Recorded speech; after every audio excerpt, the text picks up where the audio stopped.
હાલોલ નગરપાલિકા દ્વારા આજે શહેરના અયોધ્યાપુરી ગ્રાઉન્ડ ખાતે સ્વદેશી મેળો શોપિંગ ફેસ્ટિવલનું આયોજન કરવામાં આવ્યું હતું।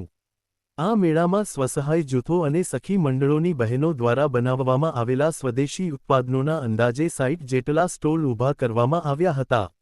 મેળાનું ઉદ્ઘાટન હાલોલના ધારાસભ્ય જયદ્રથસિંહજી પરમારના હસ્તે કરવામાં આવ્યું હતું।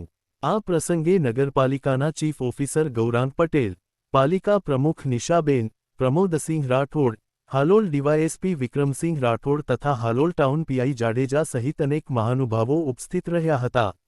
મહેમાનો દ્વારા દીપ પ્રગટાવી કાર્યક્રમની શુભ શરૂઆત કરવામાં આવી હતી તેમજ પાલિકા દ્વારા આમંત્રિત મહેમાનોનું સ્વાગત કરવામાં આવ્યું હતું। ત્યારબાદ મહેમાનો દ્વારા મેળામાં ઊભા કરાયેલા તમામ સ્વદેશી ઉત્પાદનોના સ્ટોલની મુલાકાત લેવામાં આવી હતી।